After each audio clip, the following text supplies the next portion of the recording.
자비하신 하나님, 저희들은 은혜로 값없이 구원을 받았건만 십자가의 복음을 부끄러워했습니다.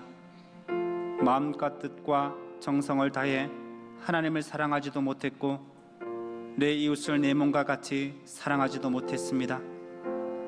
하나님의 말씀을 듣기는 많이 하였지만 생활 속에서 실천하는 일에는 용기를 내지 못했습니다. 사랑의 주님, 다시 한번 은혜를 간구합니다. 부족하고 허물 많은 저희들을 용납하여 주실 분은 오직 주님밖에 없사오니 긍휼히 여겨 주옵소서. 이제부터는 구원받은 자답게 신실하고 충성된 삶을 살길 원합니다. 저희들이 부족함과 연약함을 아시는 주님, 십자가의 은혜로 충만히 채워 주옵소서. 이제는 하나님과 나만이 아는 죄를 내어놓고 잠시 침묵으로 기도하겠습니다.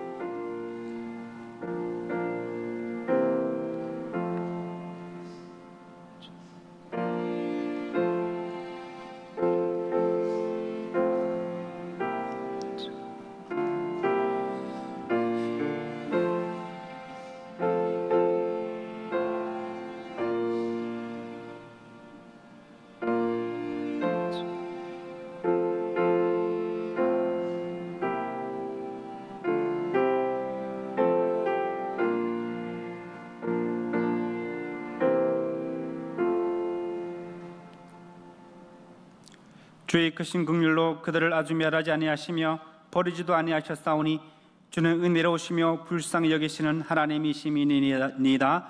아멘. 이 사제의 말씀을 확신하며 사도신경으로 우리의 신앙을 고백하겠습니다. 나는 전능하신 아버지 하나님 천지의 창조주를 믿습니다.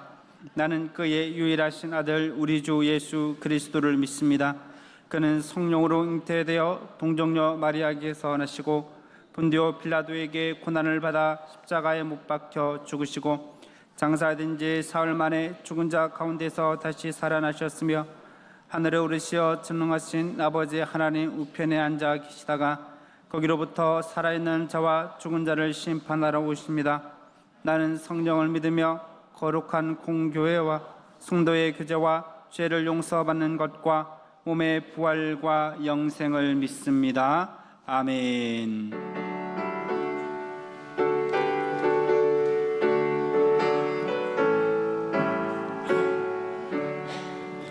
그 크신 하나님의 사랑 말로 다 형용 못하네. 저 높고 높은 별을 넘어 이 낮고 낮은 땅 위에 죄범한 영혼 구하려 그 아들 보내사 화목제물 삼으시고 죄 용서하셨네. 하나님 크신 사랑은 측량다 못하네. 영원히 변치 않는 사랑 성도여 찬양하세. 괴로운 시절 지나가고 땅 위에 영화쇠할 때 주 믿지 않던 영혼들은 큰 소리 외쳐 울어도 주 믿는 성도들에게 큰 사랑 베푸사 우리의 죄 사했으니 그 은혜 있을까. 하나님 크신 사랑은 측량다 못하네. 영원히 변치 않는 사랑 성도여 찬양하세. 하늘을 두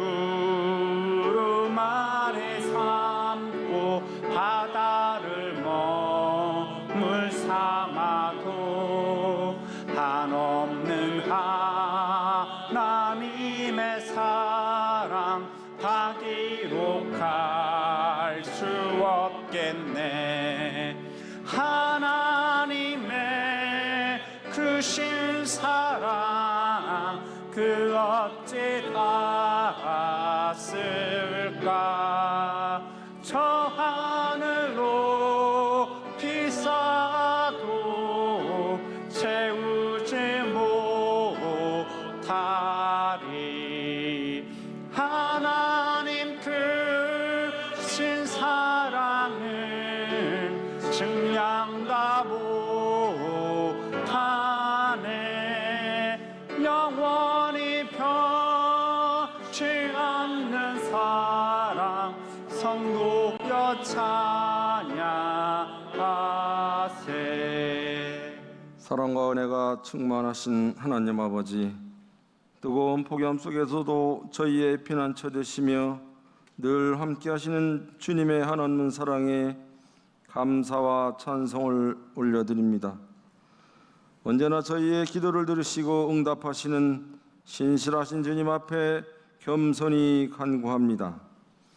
주님, 이 나라의 위정자들에게 지혜와 명철을 주셔서 나라를 바르게 이끌게 하시고 주님의 공의가 이 땅에 충만하게 하옵소서.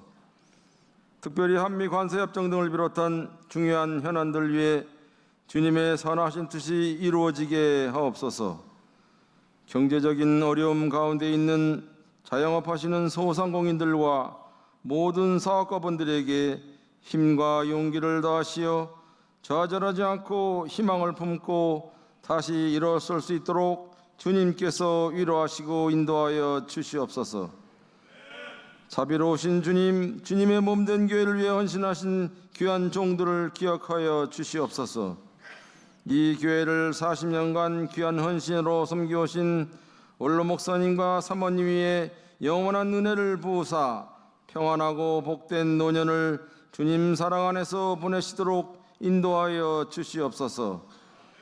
저희 교회를 말씀으로 이끄시는 담임 목사님과 사모님에게 성령의 충만한 능력을 부어주셔서 영육간에 강건하게 하시고 지혜롭게 교회를 이끌며 주님의 뜻을 온전히 이루게 하옵소서. 지금 각 부서별로 진행되는 여름 성경학교와 수련회를 주님의 손에 의탁합니다. 시작부터 마치는 시간까지 성령께서 인도하시어 모든 일정이 은혜롭고 안전하게 진행되게 하시며 모든 참여자가 주님을 깊이 만나 믿음이 성장하는 귀한 시간이 되게 하여 주시옵소서. 또한 휴가철을 맞아 몸과 마음을 재충전하며 평안한 시간을 보내는 모든 성도들 위해 주님의 보호하심이 함께 하옵소서. 주님, 부목사님들과 전도사님들에게 지혜와 능력을 부으시고 보이지 않는 곳에서 묵묵히 섬기는 모든 귀한 봉사자들의 수고를 기억하시어 하늘의 기쁨과 복을 허락하여 주시옵소서. 멀리 필리핀 땅에서 복음을 전하시는 김정수 목사님과 그 가정 위에 주님의 크신 권능과 보호가 함께 하시며 심는 복음의 씨앗이 풍성한 열매 맺게 하여 주시옵소서. 또한 병마와 싸우는 모든 지친 영혼들을 긍휼히 여기사 주님의 치유의 광선으로 모든 질병이 나음을 얻게 하시고 절망 가운데 있는 영혼들에게는 평강과 위로를 더하여 주시옵소서. 오늘 이 시간 강단에서 생명의 말씀 전하시는 담임 목사님 위에 성령 충만 주셔서 저희 심령의 말씀이 깊이 새겨지고 삶이 지표화되게 하옵소서. 그리고 아름다운 화음으로 주님께 영광 돌리는 새노래 찬양대의 찬양을 기뻐 받아주시고 그들의 찬양을 통해 주님 홀로 영광 받아 주시옵소서. 이 모든 기도 제목을 들으시며 응답하실 줄 믿사오며 저희를 구원하신 예수 그리스도 이름으로 간절히 기도드립니다. 오늘 우리에게 주시는 하나님의 말씀은 두 구절입니다. 사무엘하 11장 1절부터 2절까지 말씀과 시편 51편 1절부터 2절까지 말씀입니다. 먼저 사무엘하 11장 1절과 2절 말씀을 한 목소리로 함께 읽도록 하겠습니다. 그 해가 돌아와 왕들이 출전할 때가 되매 다윗이 요압과 그에게 있는 그의 부하들과 온 이스라엘 군대를 보내니 그들이 암몬 자손을 멸하고 라빠를 에워쌌고 다윗은 예루살렘에 그대로 있더라. 저녁 때 다윗이 그의 침상에서 일어나 왕궁 옥상에서 거닐다가 그곳에서 보니 한 여인이 목욕을 하는데 심히 아름다워 보이는지라. 아멘. 시편 51편 1절 2절 말씀입니다. 함께 읽겠습니다. 하나님이여 주의 인자를 따라 내게 은혜를 베푸시며 주의 많은 긍휼을 따라 내 죄악을 지워 주소서. 나의 죄악을 맑게 씻으시며 나의 죄를 깨끗이 제하소서. 아멘. 이 말씀은 살아계신 하나님의 말씀입니다. 돌아보니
주의 귀한 은혜 찬양에 감사드립니다. 얼마 전 80이 다 되신 어르신이 저에게 다가오더니 한마디를 건네셨습니다. 핸드폰을 들더니 셀카 이러셨어요. 그래서 저도 같이 그쪽을 보고 사진을 찍었던 기억이 납니다. 요즘에는 워낙 핸드폰을 통해 자유롭게 사진을 찍다 보니까 누구든지 어린이든지 어르신이든지 쉽게 사진을 찍을 수 있습니다. 셀카봉이라고 해서 멀리서도 사진을 찍을 수 있는 또 기계도 있죠. 그런데 이렇다 보니 사회적으로 하나의 문제가 생겼습니다. 바로 위험한 곳에서 사진을 찍는 사람들이 생긴 것입니다. 달리는 열차 위에 올라가서 동영상을 찍는 또 젊은이가 있는 반면, 또 여행객 중에는 난간, 정말로 떨어질 것 같은 빌딩의 난간에 서서 어려운 자세로 또 사진을 찍는 분들도 계십니다. 스페인의 주류 언론인 엘파이스에 따르면 전 세계적으로 일주일에 한 명씩 위험하게 사진을 찍다가 죽는다고 합니다. 왜 그럴까요? 2024년 10월에는 영국인 루이스 스티븐스는 높은 건물에 올라가서 사진을 찍다가 그것을 또 자신의 SNS에 올리는 것을 즐겨하다가 발을 헛디뎌서 떨어져 즉사했습니다. 나는 괜찮을 거야 라는 생각을 했죠. 나는 이런 사진 올려서 많은 사람들에게 보여주면 열광하고 나는 운동신경이 있어서 여기서 떨어지지 않아 라고 생각하는 그 순간에 발을 헛디뎌서 누구든지 사고를 당할 수 있는 것입니다. 나만 사고에서 예외일까요? 그렇지 않습니다. 나도 예외가 아닙니다. 물론 이곳에 오늘 모인 사랑하는 성도분들은 그렇게 무모하게 사진 찍는 분들은 거의 안 계실 거예요. 또 오늘 예배가 끝나고 3부 예배 후에 우리 종탑에 올라가서 십자가 위에 서서 사진 찍는 분도 한 분도 없을 거라 믿습니다. 그러나 우리는 위험한 영적의 유혹의 길로 갈 수는 있습니다. 물질의 유혹, 관계의 유혹, 그리고 죄의 유혹 가운데 수많은 미움과 원망과 아픔의 유혹 가운데 서서 그 장소로 내 마음이 걸어갈 때 누구든지 예외 없이 한순간에 발을 헛디뎌서 무너질 수 있습니다. 세계 역사상 최고의 왕을 꼽으라면 여러분은 누구를 꼽으시겠습니까? 알렉산더 대왕, 또 여러 왕들이 있죠. 그러나 많은 사람들이 바로 다윗을 꼽습니다. 다윗은 하나님을 잘 믿었고 주위의 많은 왕들과 많은 백성들에게 자신의 백성이 아닌 사람들에게도 존경과 환호를 받았던 사람입니다. 주변의 많은 강대국조차 다윗을 존경해서 조공을 바칠 정도로, 스스로 조공을 바칠 정도로 그는 많은 인정을 받은 왕이었습니다. 그런 다윗에게도 죄의 유혹은 예외가 아니었습니다. 그에게도 죄의 그림자는 드리워졌습니다. 아마 이곳에 와서 만약에 다윗이 간증을 한다면 이렇게 이야기를 할 겁니다. 그때 나도 예외는 아니었습니다 라고 말이죠. 오늘 말씀은요, 하나의 때를 우리에게 소개해 줍니다. 11장 1절입니다. 그 해가 돌아와 왕들이 출전할 때가 되매 다윗이 요압과 그에 있는 그의 부하들과 온 이스라엘 군대를 보내니 다윗은 예루살렘에 그대로 있더라. 보시면 아시겠지만 왕들이 출전할 때가 되었습니다. 당시에는 건기가 되면 우기 때는 서로 전쟁을 할 수 없고 훈련도 할 수 없기 때문에 자연스럽게 휴전이 됩니다. 그러나 건기가 다가오면 그 중동 지방에 왕들이 출전을 합니다. 그리고 병사들을 격려해주고 큰 훈련에도 왕들이 가서 많은 사람들에게 힘을 줍니다. 그런데 이상하게 그렇게 백성을 사랑하고 용맹했던 다윗이 출전하지 않았습니다. 가정에 무슨 일이 있었을까요? 아니면 몸이 좋지 않았을까요? 그랬을 수도 있습니다. 그러나 성경의 전후 문맥을 바라봤을 때 다윗은 영적인 자만이 들어왔다는 것을 알 수 있습니다. 그 전에 모압에게 2번 크게 승리했습니다. 그리고 다윗이 나가는 전쟁이든 이제 나가지 않아도 이스라엘은 크게 승리했습니다. 하나님이 함께 하셨습니다. 그런데 그럼에도 불구하고 이제 더 열심히 병사들을 격려하고 열심히 뛰어야 하는데 영적 자만으로 나가지 않은 것이에요. 이만하면 됐다라는 자만함이 다윗의 마음속에 자리 잡은 것 아닙니까? 어제 대통령배 고교 야구 결승전이 있었습니다. 저희 장인어른이 경남 고등학교 그 지역이시기 때문에 엄청 응원을 하시길래 저도 어떻게 됐나 살펴봤더니 경남 고등학교가 휘문 고등학교를 4대3으로 꺾고 우승을 했습니다. 그런데 그 경기가 끝나니까 막 선수들이 얼마나 좋아합니까? 환호하고 응원해주는 부모님 앞에 가서 교가를 재창합니다. 빛나는 금천고등학교. 2부 때는 많이 웃어주셨는데 3부에는 마음이 많이 강팍해지신 것 같습니다. 막 교가를 부르고 얼마나 좋아하시는지 모릅니다. 그런데 거기에 에이스 선수가 있거든요. 그 선수가 인터뷰를 하는 겁니다. 아마 그 선수는 프로에 지명될 것 같아요. 얼마나 막 당당한지 모릅니다. 그런데요, 예전에도 그런 선수 많이 있었죠. 프로에 지명됩니다. 마음 가운데 어떤 마음이 있는지 아십니까? 고등학교에 내공을 치는 선수가 없어요. 그러니까 프로 가서도 내가 잘 될 줄 알아요. 자만하잖아요. 올라가서 줄줄이 1번부터 9번 타자한테 매맞듯이 안타와 홈런을 맞습니다. 선배들에게는 실력이 되지 않습니다. 그런데 내 마음에 그 자만이 꺾이지 않잖아요. 2, 3년 후에 그 이름은 사라집니다. 영적 세계도 마찬가지 아닙니까? 하나님 나라에 갈 때까지 우리 그 누구도 자만할 수 없습니다. 단 한 사람도 없습니다. 사탄은 우리를 우는 사자와 같이 무너뜨리기 위해서 노력합니다. 우리가 자만할 때, 다윗도 자만할 때 유혹의 그림자는 그를 덮치고 말았습니다. 마치 면역력이 있으면 바이러스가 들어와도 이길 수 있지 않습니까? 그런데 그 면역력이 사라지면 그 바이러스에 점령되듯이 다윗도 영적 자만할 때에 무너지기 시작한 것입니다. 그리고 이어서 하나의 때가 더 나옵니다. 그때는 저녁 때였습니다. 2절 말씀입니다. 함께 한번 읽어볼까요? 저녁 때 다윗이 그의 침상에서 일어나 왕궁 옥상에서 거닐다가 그곳에서 보니. 저녁 때 다윗이 어디서 일어났다고요? 침상에서 잠자리에서 일어났습니다. 물론 중동 지방은 덥고 그러니까 낮잠을 자고 일어났을 수도 있죠. 그러나 지금은 어떤 때입니까? 자신의 군사들은 다 전쟁을 나가 있습니다. 예전에 다윗 같으면 하나님 앞에 아침 일찍 일어나서 기도하고 예배하고 주님을 의지하며 민족을 위해서 기도했을 거예요. 그런데 영적 태만이 들어왔습니다. 나태가 들어온 것이죠. 뭐 저번에도 이겼으니까 이번에도 이기겠지. 다윗의 시편은 시편 150편 중에서 73편입니다. 얼마나 많은 찬양과 기도를 주님 앞에 올려드렸는지 모릅니다. 그러나 이때는 기도하는 모습이 나오지 않습니다. 영적 나태함에 빠진 것이죠. 다윗은 높은 왕궁에서 아래를 내려다 봤습니다. 예루살렘에 가보면 실제로 높은 지대에 그 성이 머물러 있기 때문에 왕궁에서 보면 밑이 다 보입니다. 그런데 한 여인이 아마 옥상에서 목욕을 하고 있었어요. 다 보인 거예요. 성경에 뭐라고 기록되어 있냐면 심히 아름다워 보였더라. 그런데 여러분 정상적으로 생각을 해보십시오. 이렇게 뜰을 거닐다가 목욕하는 장면이 보면 보통은 어떻게 해야 됩니까? 이상하다, 이상해, 보면 안 되겠다, 이래야 되는 거죠. 그런데 다윗은 어떻게 돼 있습니까?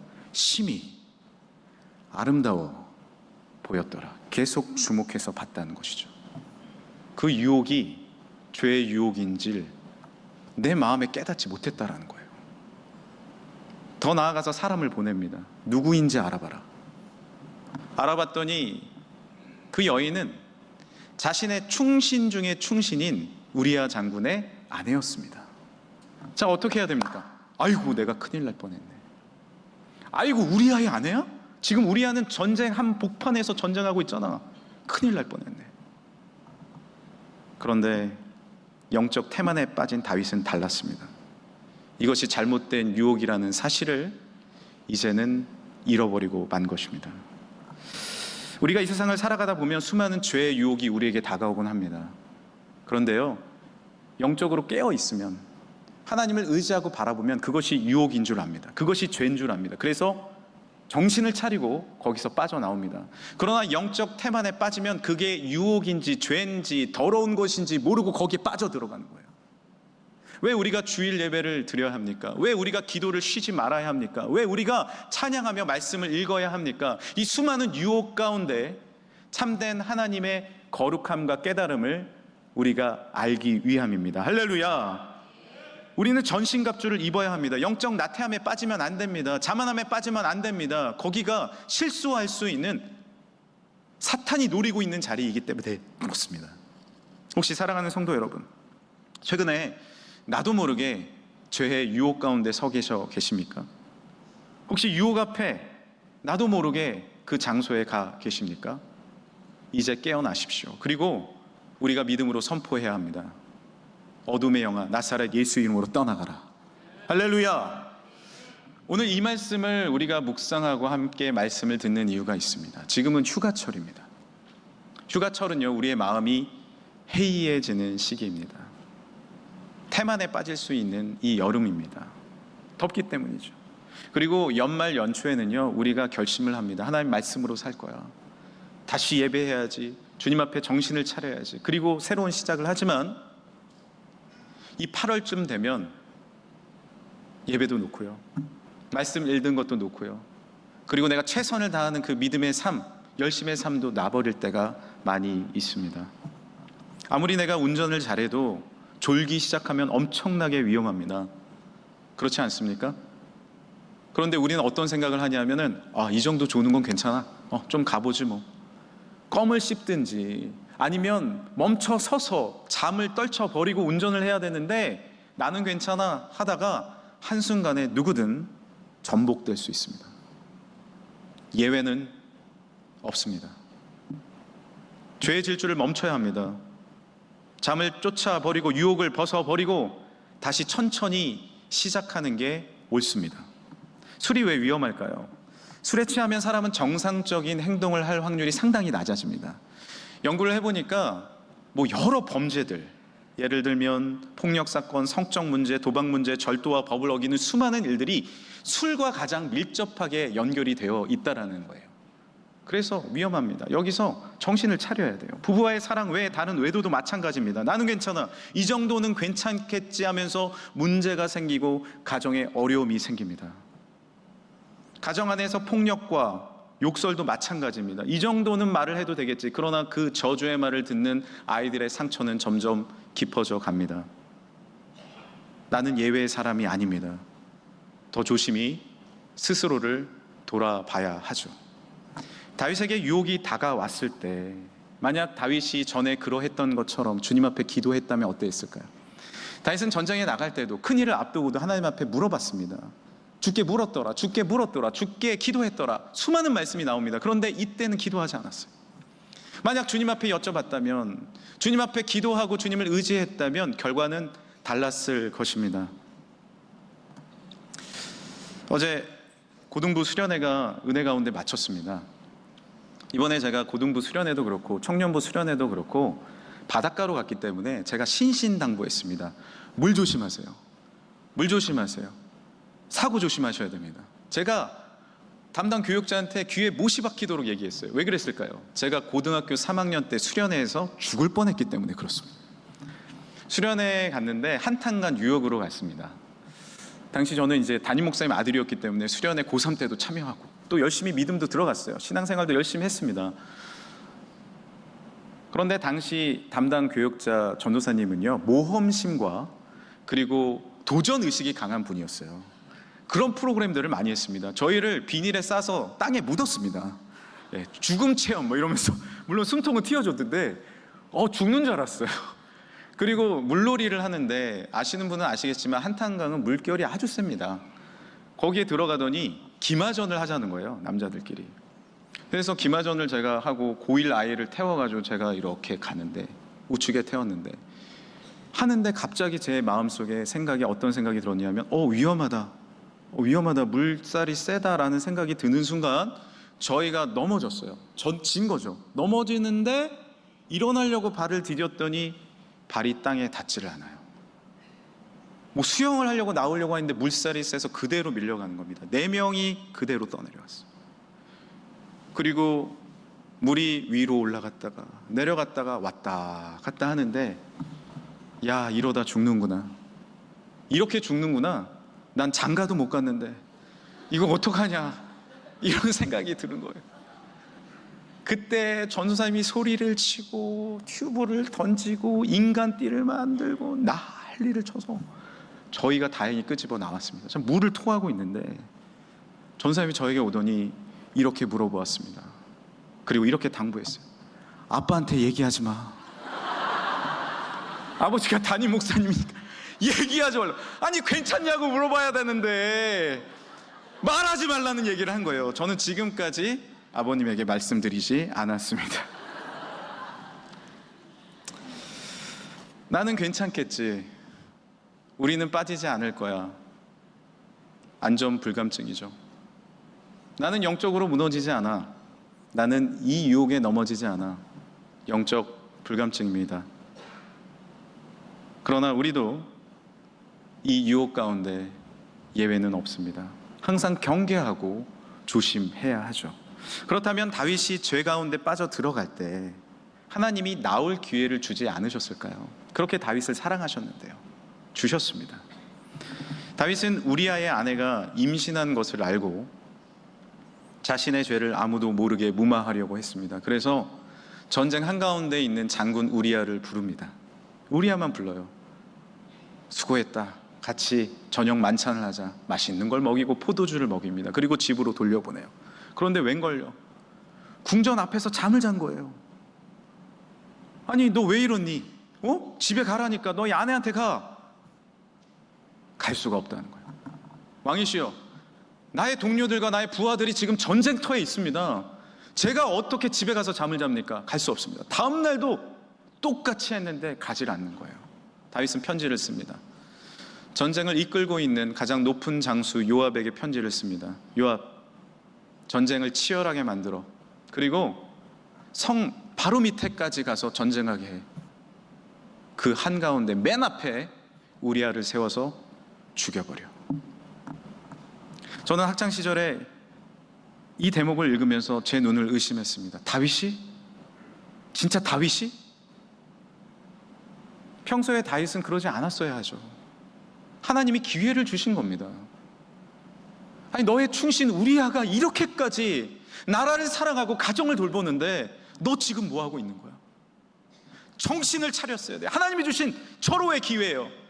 그러나 이미 무뎌진 영성은 다윗을 더욱 포악하고 잔인하게 만든 것입니다. 왜 이 대목을 그대로 하나님은 성경에 기록해 놓으셨을까요? 다윗뿐만 아니라 너도 넘어질 수 있어 라는 것을 알려주시기 위함이죠. 천하의 다윗도 넘어졌습니다. 하나님 앞에 늘 찬양하고 하나님을 바라보고 나라를 사랑하고 이웃을 챙겼던 그 다윗도 넘어졌다고요. 우리도 영적 태만과 자만과 경계를 하지 않으면 언제든 넘어질 수 있습니다. 다윗은 모두를 완전히 속였다라고 생각을 했죠. 다 속였어요. 우리아는 죽었습니다. 이제 그의 아내 밧세바는 아내로 삼았어요. 아무도 몰라요. 그런데 공의로우신 하나님은 불꽃 같은 눈으로 다 보고 계셨습니다. 하나님의 공의는 드러나기 마련입니다.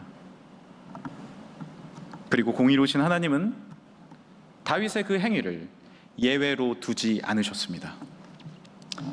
그에게 마지막 경고가 옵니다.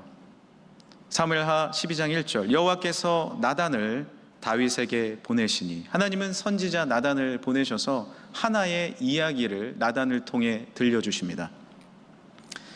나단 선지자는 왕에게 이렇게 이야기합니다. 왕이시여, 어느 마을에 부자와 가난한 사람이 살고 있었습니다. 부자에게는 양과 소가 아주 많았지만 가난한 사람에게는 적은 암양 새끼 한 마리뿐이었죠. 가난한 사람은 그 양을 마치 자기 딸처럼 아끼며 함께 먹고 마시고 품에 안고 살았습니다. 어느 날 부자에게 손님이 찾아왔습니다. 부자는 손님에게 양고기를 대접해야 했는데 부자는 자기 양을 잡지 않고 가난한 사람의 그 하나뿐인 양을 빼앗아 손님을 대접했습니다. 왕이시여, 이 사람을 어떻게 해야 할까요? 나단이 그 이야기를 하자 다윗은 크게 분노하며 말했습니다. 그 사람은, 그 부자는 마땅히 죽여야 한다. 그리고 양의 4배의 가격을 물려줘야 할 것이다.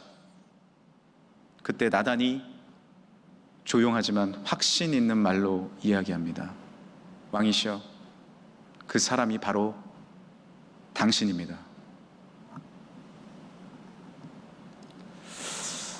사랑하는 성도 여러분, 이 이야기가 누구의 이야기로 들리십니까? 포악한 한 왕의 이야기입니까?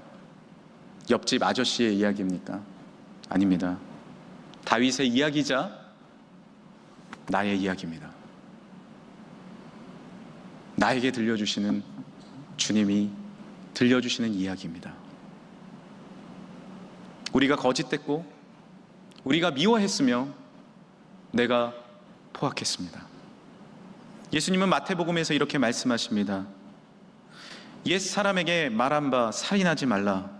누구든지 살인하면 심판을 받게 되리라 하였다는 것을 너희가 들었으나 나는 너희에게 이르노니 형제에게 노하는 자마다 심판을 받게 되고 형제에 대하여 나가라 하는 자는 공회에 잡혀가게 되고. 주님의 기준은 높으셨습니다. 마음으로 살인하고 마음으로 죄를 짓고 죄를 계획하고 하나님의 말씀으로 살아가지 않는 것에 대해서 경계하라 말씀하셨습니다. 다윗은 이 이야기를 듣고 어떻게 반응했을까요? 1대1로 들었습니다. 그냥 한 명의 선지자일 뿐입니다. 그리고 다윗은 지금까지요, 포악하게 사람을 죽였고 속였습니다. 다 덮어냈습니다. 한 명의 작은 선지자, 그 자리에서 장수 불러서 죽이면 끝입니다. 그런데 이것이 하나님의 말씀을 들려주는 이 시간이 마지막 경고였습니다. 다윗은 선지자의 이 메시지에 마음을 찢고 눈물을 흘리며 하나님 앞에 철저하게 자복하기 시작했습니다. 이 말에 영적으로 완전히 깨어났습니다. 그리고 고백합니다. 사무엘하 12장 13절, 다윗이 나단에게 이르되 내가 여호와께 죄를 범하였노라 하매 자신의 죄를 다 나단 앞에 하나님 앞에 토로합니다. 다윗이 지금의 다윗으로 불려지는 이유가 있습니다. 그것은 무엇입니까? 그도 실수했습니다. 그도 넘어졌습니다. 그도 죄를 지었습니다. 그러나 그는 가룟 유다나 사울 왕과는 달랐습니다.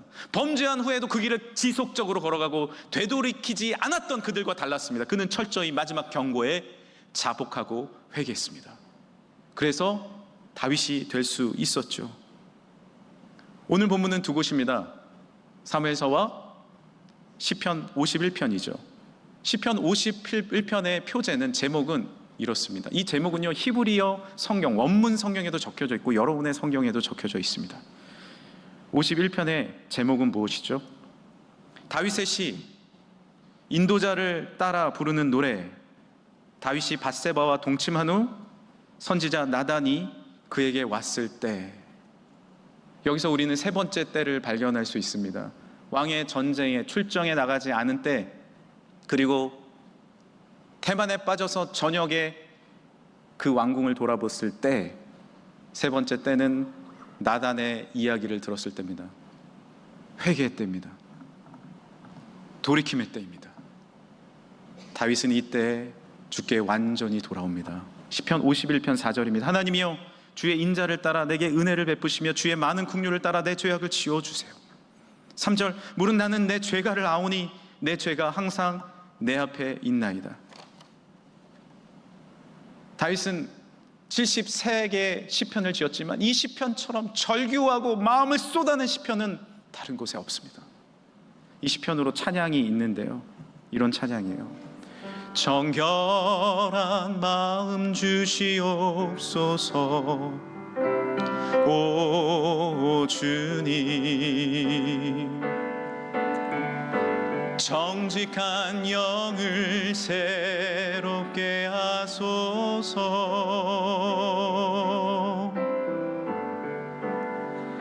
나를 주님 앞 앞에서 멀리하지 마시고 주의 성령을 거두지 마옵소서.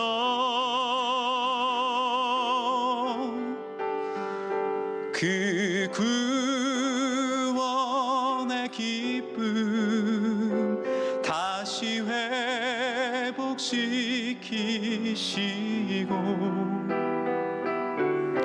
변치 않는 마음 내 안에 주소서.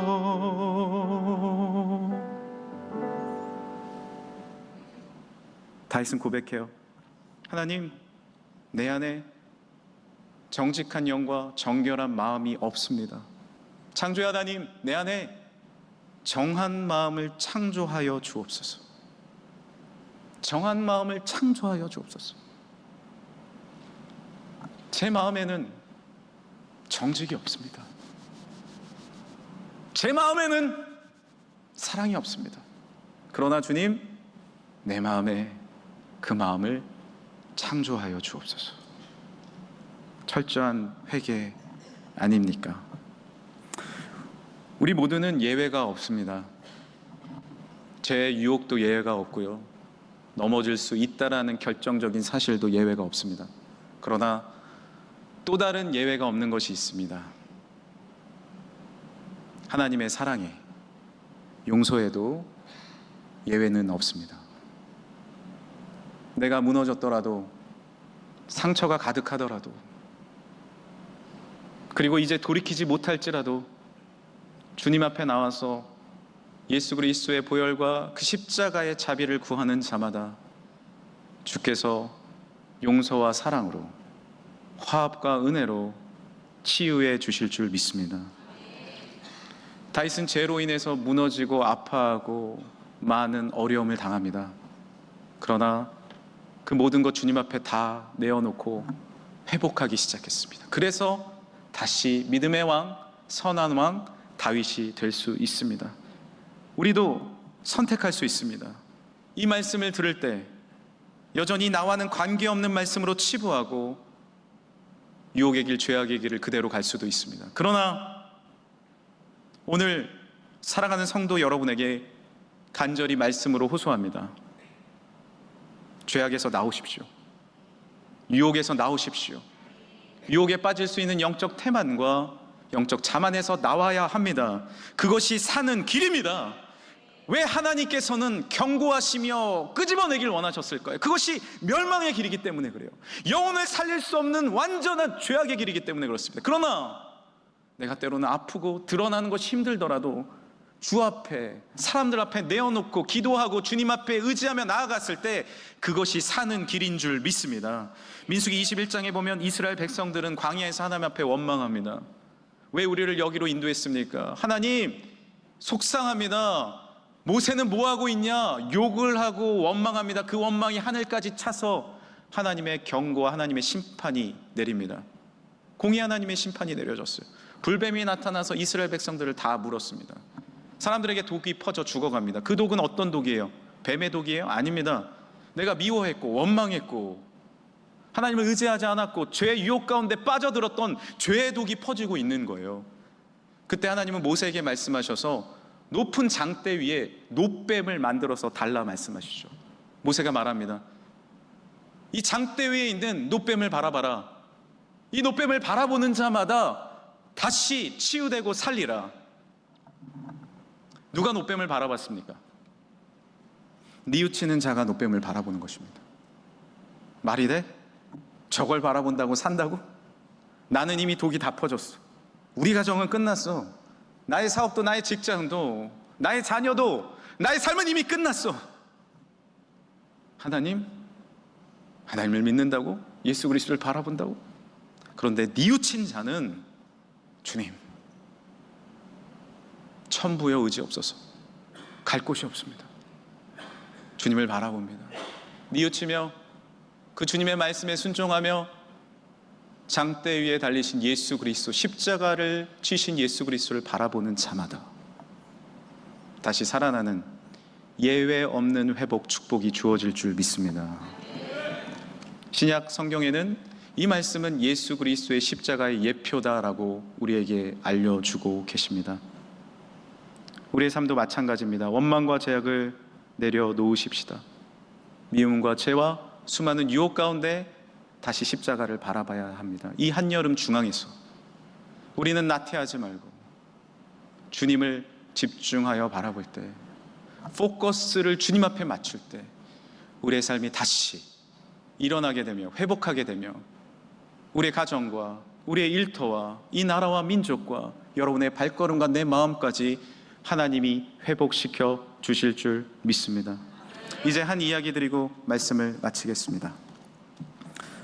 한 남자가 큰 범죄를 저지르고 고향을 떠나서 결국 감옥살이를 하게 되었습니다.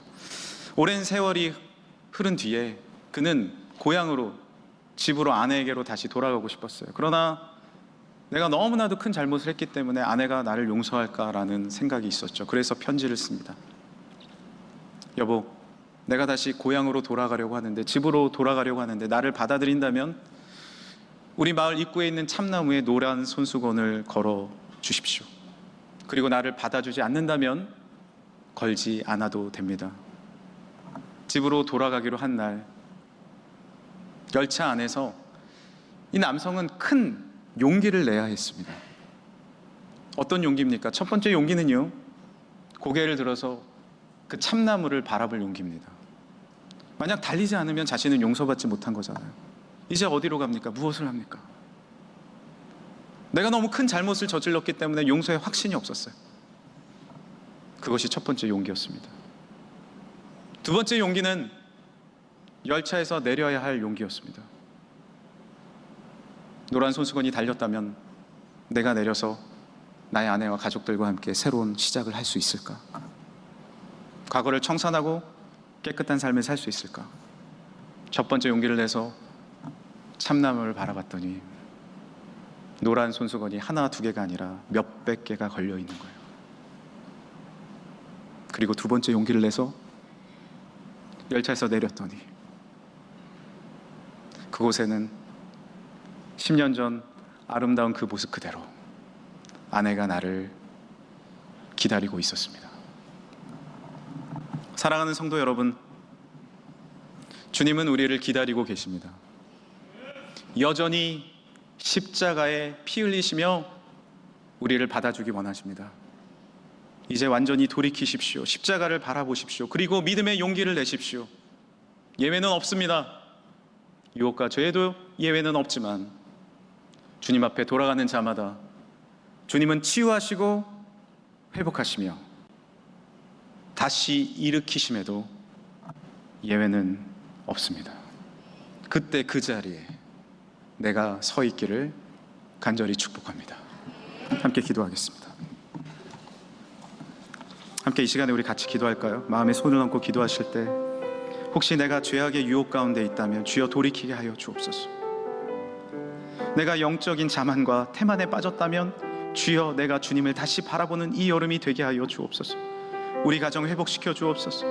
나의 일터와 나의 삶과 나의 마음과 주님, 사랑하는 우리 공동체를 회복시켜 달라고 주님 앞에 주여 한번 부르시고 함께 기도하길 원합니다. 주여. 하나님 아버지 감사합니다. 주의 말씀과 주의 은혜 가운데 오늘 나오게 하시니 감사합니다. 하나님, 예외 없는 이 죄악의 물결 가운데 하나님 내가 넘어지지 않게 하여 주시고 하나님 영적 자만과 태만에 빠져서 주 앞에 기도하기를 게으르지 않게 하시며 정신을 차려 주님 앞에 바라보며 정신을 차려 하나님 앞에 나아가 하나님 앞에 기도하고 무릎 꿇는 믿음의 삶이 되게 하여 주옵소서.